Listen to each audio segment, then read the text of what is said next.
Hello. Well, this week, actually for the last 2 weeks on the corner, there's been a lot of talk about the end of Christendom. And then the last few days, as far as the news and the podcast, have been on fire because of the political happenings, I guess, in real time. They captured that, at least they were broadcasting that. So last time I did this, I think it was about 2 weeks ago, the topic, I should say, was about the end of Christendom, because that's as far as meaning crisis, that's one of the phrases that has been coming up again and again. And where I was going is, since everybody's talking about the end of Christendom, do we even understand how it started?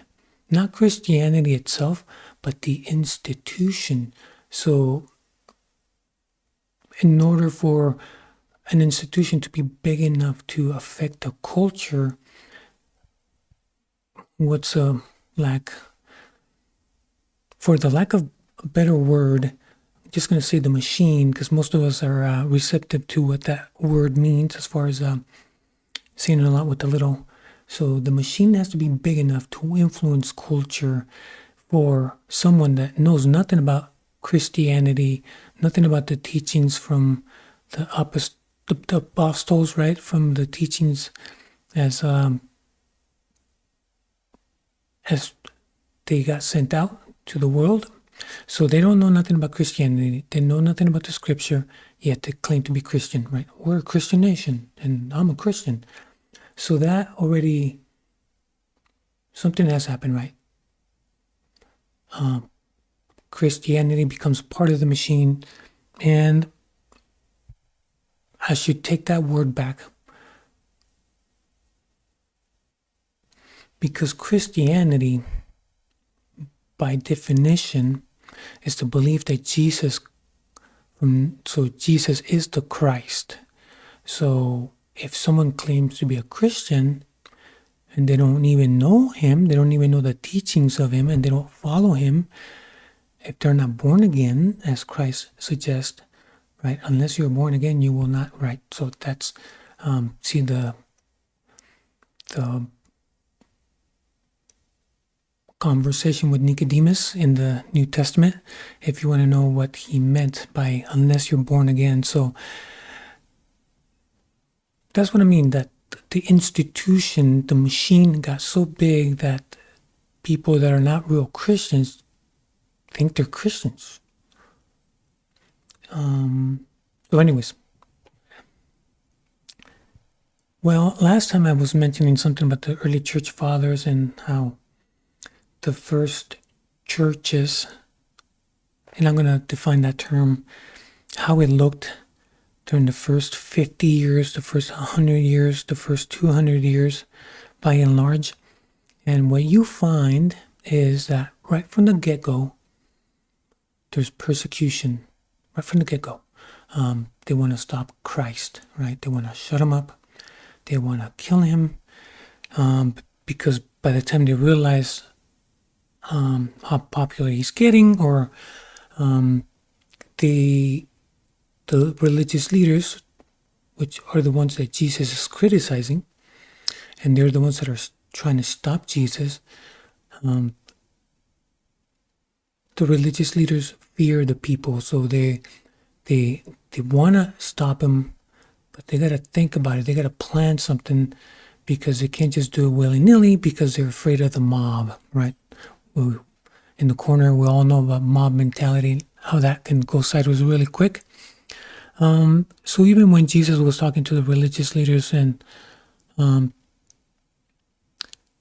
they asked him, where do you, as far as where do you get your power, or where do you get your authority from? He says, well, before I answer you that question, let me ask you a question. And if you answer my question, I'll answer your question. Right? And I'm going to go off memory here. So the question was like, where did John get his authority, or his calling, or his task, right? Like, I forget the actual quote, and they talked amongst themselves, and they figured that they could not say he was sent by God, because then he's like, well, then you should listen to him, right? And if they say, well, he's not of God, then they feared the mob, because the people, by and large, they got baptized. They went to the Jordan to see John the Baptist, to hear his teaching. They received the message, they got baptized, and there was a lot of them because they feared the people. They're like, we can't say this, we can't say that. So they did not answer Jesus' question. So the people that are trying to stop Jesus, they got to do it via trickery. So what am I going with? What am I saying? The persecution, the wanting to get together as a sect of people or group of people conspiring against Christianity, against the Messiah, against Jesus the Christ, right? It began from the get-go. And he says, if they persecute me, they're going to persecute you. If they hate me, they're going to hate you because you believe in me, because of my name, right? The apostles were martyred. So, like I said, persecution began from the get-go. I think last time I said Stephen, and then later on I said Nathaniel. I botched the name. The first martyr was Stephen. And so we see that even in the Gospels. We don't have to go to Polycarp, of Clement, or Ignatius, of just a martyr, right? The early church. So the disciples of the apostles, or like the early church fathers, right? After the apostles. So if you want to know what I'm talking about, you can go from within the Bible. So the major contributor to the early Christians was Paul. He wrote many letters to churches, if I can say that, to people in a certain town, province, city, right? Philippian, Colossae, Ephesians, that kind of thing. So he wrote to people, right? And those that he was mentoring before he knew he was going to be taken out by the emperor of Rome. So he wrote the letter to Timothy. So you can already see that Timothy is going to be taken over for Paul. So he's already going to be the religious leader of that area, whatever town, because Paul just went from town to town, and he would leave someone to minister to them. And if he heard that they were getting in trouble, or if they were losing their way, he would send one of his one of the protege, and he mentions many by name in his letters. Origen, no, I take that back, not Origen, sorry, Clement. And there's two Clements, right? Clement of Rome and Clement of Alexandria. But the one that, depending on what camp you're in, because I know if you were Roman, the Roman Catholic, they say Clement the First. Sorry, one of the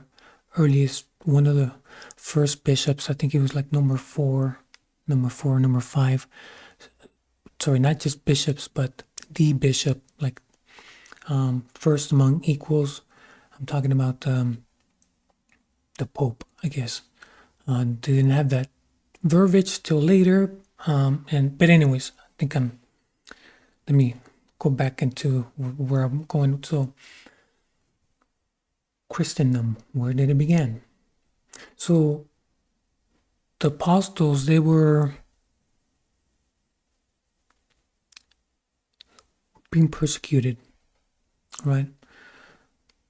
The apostles were all killed, save John. The Apostle John, he survived longer. Not that they didn't try to kill him. They did try to kill him, but he survived.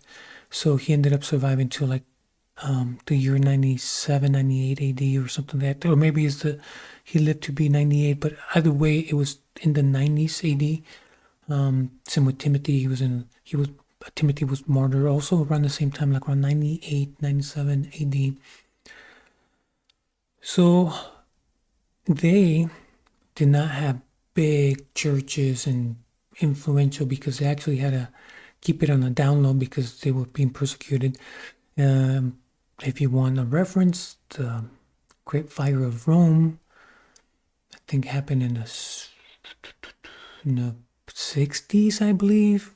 Emperor Nero made it against the law and he started persecuting Christians. So Christians had to keep it on the down low. They were meeting in people's houses. So if someone's small and you have to meet in a house, you don't really call that an institution to where they're teaching Christianity at our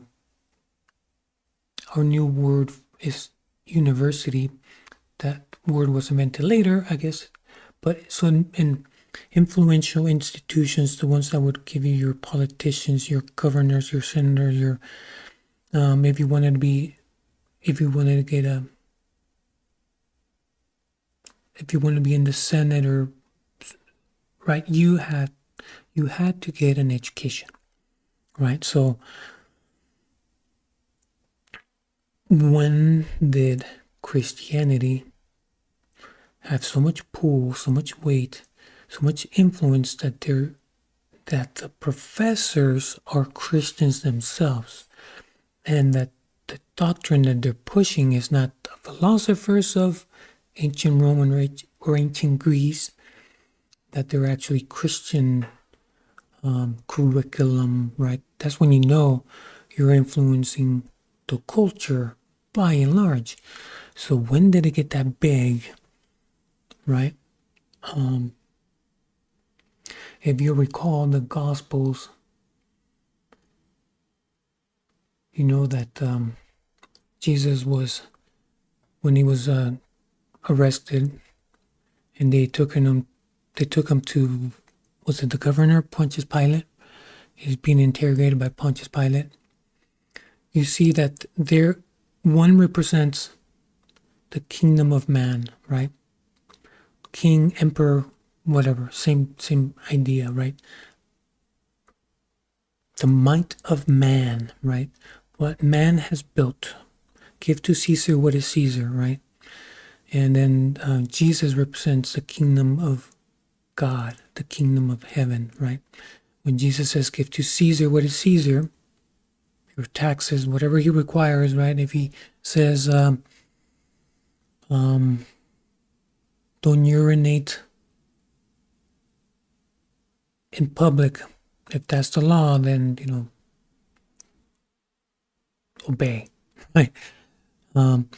There's, like I said, in the New Testament, it talks about you still have to obey the governors because God is all powerful and he puts in place who he puts in place, even if they are ungodly people, and they will rule over us, the majority of us. And it is what it is. It just is what it is. We have to accept that. If Jesus had to, if this is the example he gave, where he wasn't trying to take out Pontius Pilate or Nero Caesar or whatnot. He does not. As a matter of fact, if you want to reference when he was tempted in the desert, look at the temptations, right? To receive power, and he's like, I can give you if you want to rule over this city, over blah blah blah, the kingdoms, right? So obviously Jesus didn't take the bait. He wasn't about to be like, yeah, I want to be like the governor Pontius Pilate. Yeah, I want to be like Nero Caesar. Yeah, I like to. Let me find out how to do the ins and outs and how to get that position. No, that's not what Jesus did. He, like I said, his kingdom. He gave a reference when the disciples were bickering about who among them was greatest, who's more important, who's got more sway, who is the wait for it, the first among equals, right? From us brethren, who is more important? Of us brethren, who's going to have more authority, right? And didn't even they or the mom go up to Jesus and say, hey, can you grant us that whenever you're in your kingdom, that you have them on your right, one to your right side, one to the left side, right? They were not thinking the way they were. Well, anyways, the concept of power and control is slightly different, right? So the clarification that Jesus says that in his kingdom, it is backwards. The last will be first, the first will be last. He that has much will receive more. He that has little, even that little that he has will be taken away, right? If you want to be important, serve everyone, right? There was a saying in I think I don't know if I saw this by a Christian on X or on YouTube, but it was like, if you were given a death sentence, like say you got cancer and it's stage 4 and you got like a week to live or something really serious, you only have like a few days. And they asked you, what are you going to do? You only have 4 days to live, or a week, or a month. As some of us have gotten that diagnosis, right? Prognosis, I should say. Diagnosis and prognosis. I have, my dad passed away, my aunts and uncles passed away, many cousins passed away, all that kind of stuff. So that's, we have all been there, done that in some way, shape, or form, directly or indirectly, where, yes, the news comes in, you only have a certain amount of time. What are you going to do? And this influencer, Christian influencer, if I may call them that. Sorry, I got something. What would you do if you only had like a week left, a couple of days to live? Many of us, some people, depending on how close you are to Christ or how further you are to Christ, someone's be like, well, I'm going to party. I'm going to go to, I've never been to Europe. I guess money doesn't matter now, so I'm just going to pull my money out of savings, or I'm going to max out my credit card. Who cares? I only got 3 days to live. I'm going to go see Europe. I'm going to do this. I'm going to do that. And what was the example that Jesus gave is the juxtaposition, the contrast, right? Jesus washed the disciples' feet. Imagine that. The most important person in the universe, save God the Father, sitting there washing the disciples' feet when he knew that his days were very, very limited. The example from beginning to end. So anyways, the kingdom of man versus the kingdom of heaven. So before I actually get into the Bible study, this is kind of like a warm-up. And I know sometimes my warm-ups are kind of long. Let me, where should I start? Let me show you something real quick. As far as the beginning of the machine, if I may say that. And some people are gonna get mad because I make that, because I say that. As far as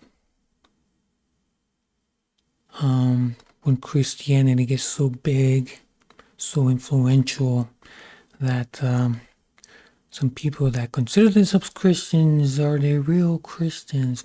Question mark. Not to say that I know the answer, but I do have some questions. All right, let me switch this to this. Now, if you see to your left, what you're going to find is a name of an emperor and a date. So 250. Now, for sure, we know that persecution started with Nero Caesar, and that we know that it was somewhere around 60-ish AD, right? So we know persecution started way before then. But like I said, it was relentless. It came and went. It softened and strengthened on and off, maybe by and large, or just in certain regions, But there was even some edicts, and those some edicts were more profound because they were more widespread. And so early church, you begin to see that we still don't have like a public influence like we have influenced the institutions, so like the major learning centers, like the, for lack of a better word, I know that maybe they weren't using this word in ancient times, so, but I don't have those special words, so I'll say this: the university of those days. So in Rome, like the University of Rome, where the elite went to get educated because they were going to be influential, or in Greece, they were going to be influential, or those that want to study the most profound, renowned rhetoric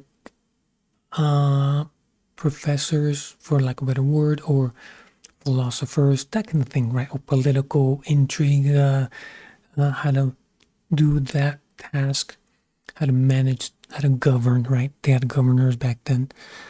So is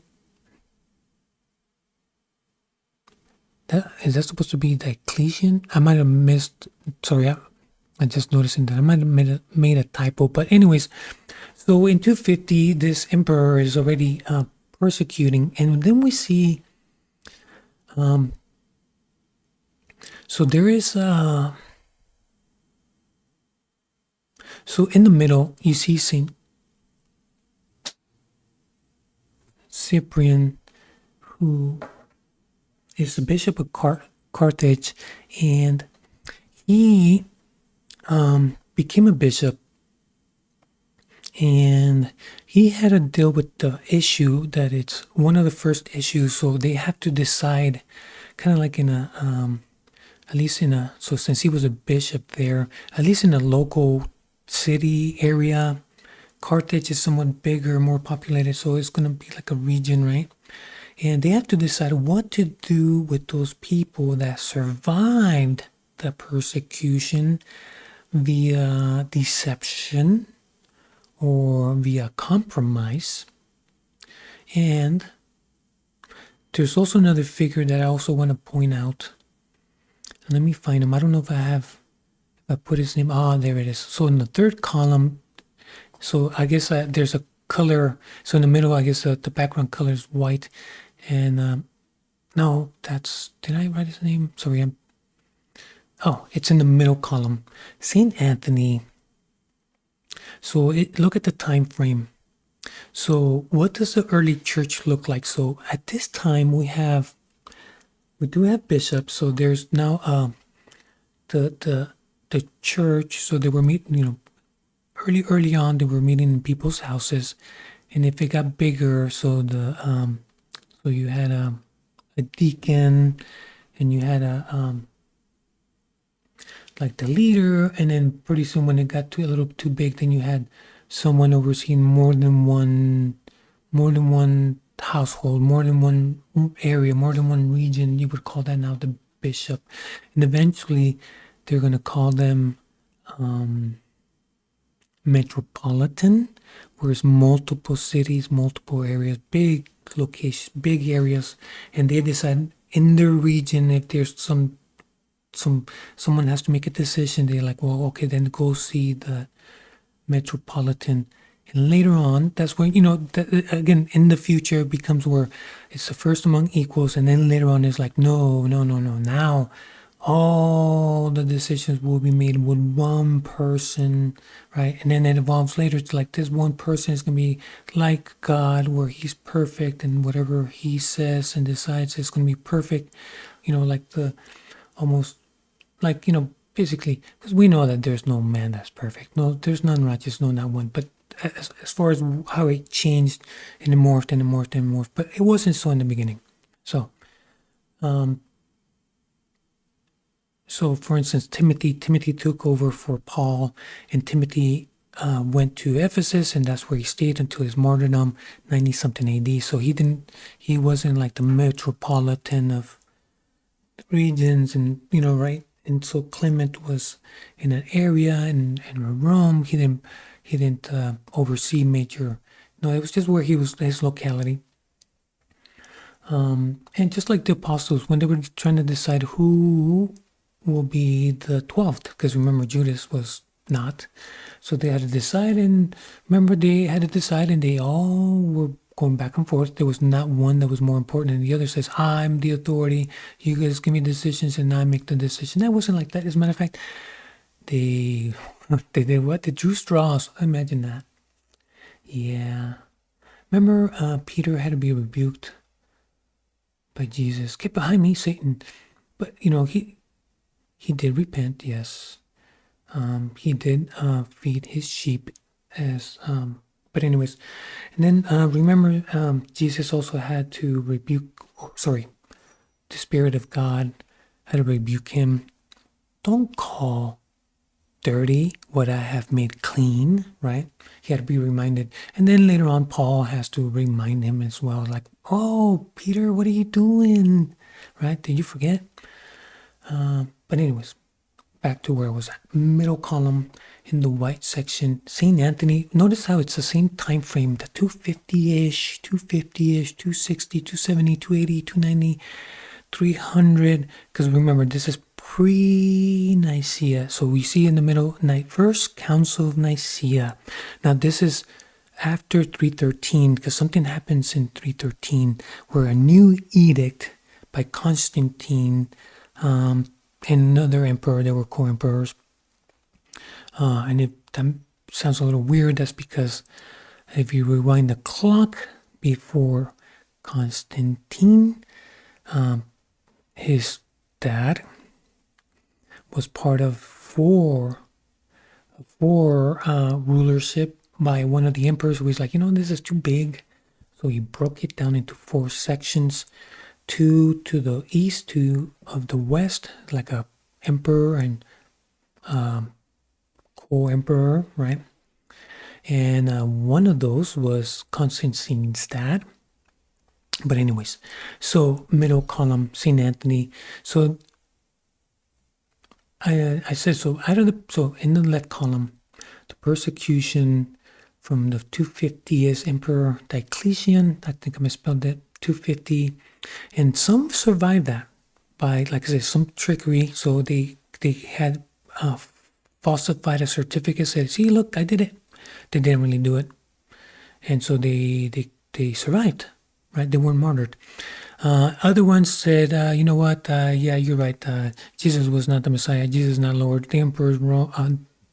Emperor's Lord, or yes, I will burn incense. Whatever the emperor said, they're like, yeah, whatever. They survived because they compromised their faith. They neglected Jesus, and afterwards, they kind of like repented, for lack of a better word. I know some people will get angry at that word, but whatever. So that bishop had to they had to decide what to do with the lapsee, right? Those that survived the persecution by trickery or by compromise, and they're like, well, we have all been forgiven. Everybody, I mean, look, Peter kept botching it, and he was forgiven. He kept, he fell a few times. We all fall. We all make mistakes. Jesus rejected. Sorry, my bad. I did not mean that. Peter rejected Jesus 3 times before the cock crowed, right? And then Jesus forgave him, right? So, so there's that model of forgiveness, can we forgive? And that's where the word penance comes in the mix, where they have to decide. So like, well, maybe before we let them in, we should have new penance. And then there's a new word that, what is penance? What is that?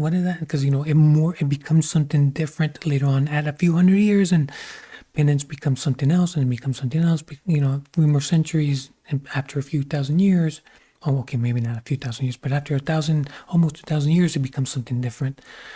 But this is, yes, there's names and there's people and it's all over the place, and it's but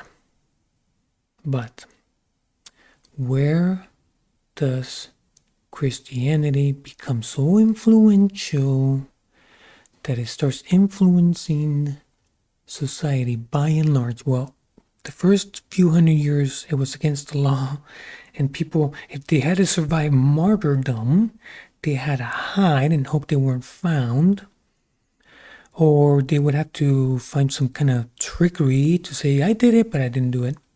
Or they would just compromise, say, well, forget it. I guess I will renounce the faith, and if I survive, if I have a chance to worship again in public, I'll do so. But if not, well, so be it.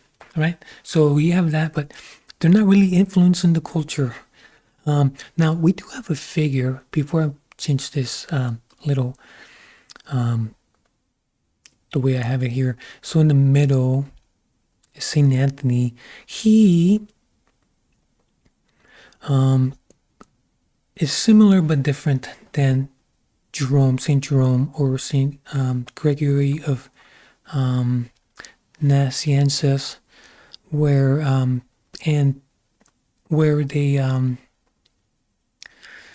they get a formal education, so they do go and study in the big influential places like Rome or Constantinople, or the major places. And what they found is like, whoa, man, there's so much corruption and deception and whatnot, because they came from small towns, and in small towns they were Christians, and they were like, I thought the world was, I thought the world was simpler and more honest, and I thought everybody knew what it was to be a Christian. But when they find themselves in Rome or Constantinople or some big metropolitan area where they're studying, they're like, whoa, man, this is so unreal. So it affects them deeply, where Jerome, Gregory, Cappadocian fathers like Gregory and Constantius, Basil, which also some people know him as Saint Basil the Great, where they, and there's another figure here before I mention his name. Let me see if I can find him. He is a saint, and he is one of the founders of the monasteries. The first rule, where Saint Jerome kind of they mimic that, and Saint Basil also mimics the rules for monasteries. And then later on, Saint Benedict, creates the rule, the rules of, as we know as the rules of Saint Benedict. So middle column towards the bottom, second to the bottom, we have the rule of Saint Pachomius. I might be mispronouncing his name, but so anyways, they were affected so much by the contrast of, in one instance, I know what Christianity is, and my brethren there, it seems like they're all faithful, and we all know what Christianity is, and then they go to these metropolitan areas and like, whoa, man, everything's warped and upside down, and everybody's compromised in some way by sin. But I'm not saying that by what I mentioned earlier, by denouncing Jesus as Lord. There's a different kind of compromise where they're more of the flesh instead of more of the spirit. So early on, before it becomes legal to be a Christian, because of Constantine, he becomes emperor, and then he converts into Christianity, and he passes the Edict of Milan in 313, where it is now it is no longer against the law to be Christian. And hey, if the emperor is Christian, maybe I should become a Christian, because I want to be a senator. I want to be this. I want to be that. I want a good position. I went to school, and I know I can get in. I know I can do a lot. But man, if the emperor likes Christianity, maybe I can get in on some of that action. So that's where, in my opinion, it starts good, where when Jesus was in front of the governor, there was no compromise. The emperor becomes Christian, and all of a sudden the bishops, they begin to lose their I'm going to be careful with what I say here. So,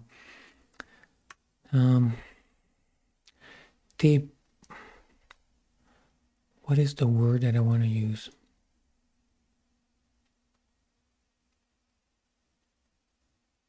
The freedom of choice, right? Christ has always given us the freedom of choice, right? He calls we have the story of the rich young ruler. We don't have his name, and Jesus says, "Well, you lack one thing, give your sell your things, give them to the poor, and come follow me." And he was saddened, because why? Because he had so much to lose, and he didn't want to lose that, the wealth. He could have gained a lot. I mean, he could have followed Christ. He was gonna. Everything's a trade-off, right? Everything's a trade-off. But Jesus is the one that says you cannot serve two masters, and that teaching there is profound. If you know what those two statements represent, God and manna, what they represent, and you will love one and hate the other. And Jesus did not force him. He allowed him to have a choice. And what his disciples didn't say, you must do this or you must. It was all by choice. And maybe that's why he went to Peter and says, "Do you love me?" Right? Because Peter had rejected him. Because Peter had to understand, and he also had to choose. And once he got the Holy Spirit in Pentecost, they saw things much better. And that's why he says to search the scriptures, and the Holy Spirit will lead us into understanding. And at home Bible, so we have not my house, but in another house, we do the Bible study, and we've been going through the book of Matthew, and I saw the phrase of "let the reader understand, let the reader understand, let the reader understand," like 6-7 times. And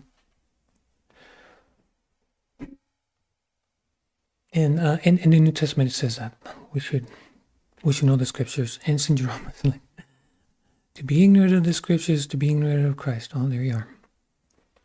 But anyways, choice.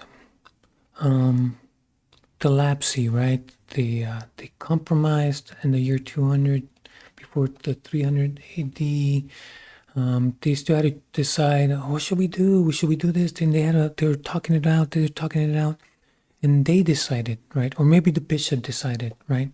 But notice, the bishop that knows the word, and the decisions are, I'm sure he prayed, "God, please lead me to what you want, not what I want, and the right thing to do," right?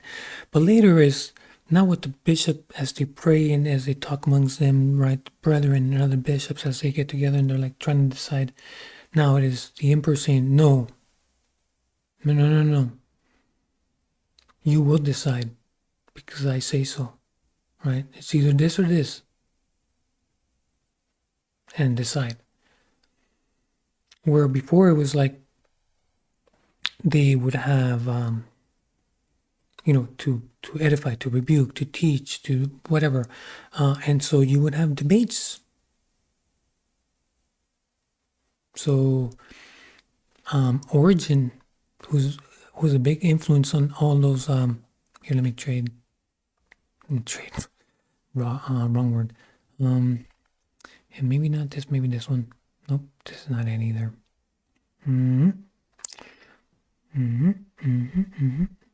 Is it this one? Nope, not this one.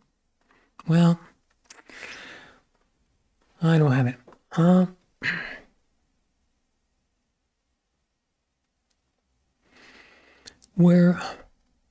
So Origen, he was very popular and he wrote a lot. And he would say, I don't really know if this is right, but I'm writing it down. But if you have a better idea, run it by me. But it's not doctrine, it's not scriptures, it's just my idea, and I could be way off. And people would hear debates. And it was up to them to choose. But because of persecution, then they were like, oh man, this is something new. This has never happened. Where, the lapsy is like, oh, what should we do? And they introduced penance. But then the emperor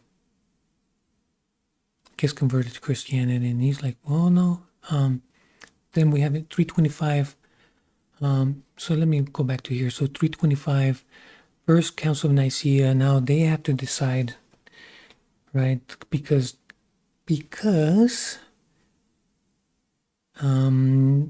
there's too many debates all over the place. Too much. Then you guys need to be on the same page.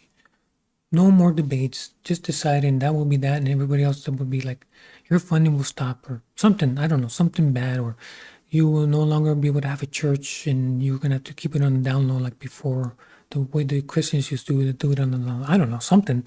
But Arianism versus the Trinitarians, right? And they have to decide. It's no longer you get to hear the debates and you choose. You choose. Hear the debate and you choose. As a matter of fact, just the other day I saw a debate by James White and a Roman Catholic. I forget his name, so I don't want to botch his name. But anyways, just a little bit. You listen to the debate and then try to decide. And if you wanna, right, we're free to choose, right? But so it starts out good. I mean, I'm assuming that Constantine had good intentions, but then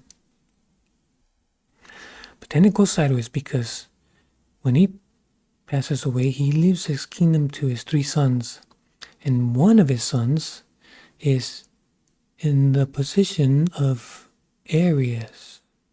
So now he begins to do a lot of stuff for 20 to 30 years, and he takes bishops out of power, and he installs bishops that are in the position of Arianism, so they're no longer Trinitarians, and they try to have local councils, and they try to do, to undo the Trinitarian belief, and they. So if you want to know more, it is Saint John Chrysostom, who he was Trinitarian. He had to go to exile because he believed in the Trinity.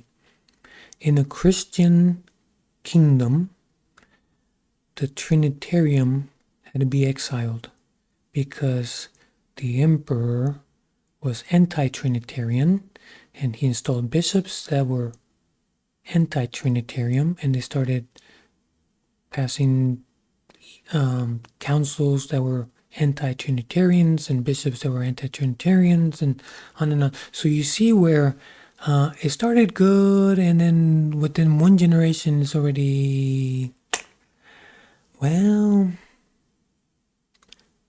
not what it used to be. And you know what? I am going to make these short, so I'm going to leave it here, and I'm going to let you chew on that. I could be wrong, I could be right.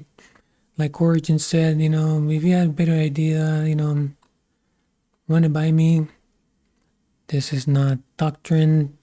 This is just what I think. Could be right, could be wrong, could be somewhere right, could be somewhere wrong. Something's right, something's wrong. But there you go. Chew on that, my friend. Chew on that, my brethren. Let's rebuke, edify, let's teach, let's learn, let's help each other out. All right. I think I'll leave it at that. I was going to get into some scripture, but it seems like I'm going to have to just do that.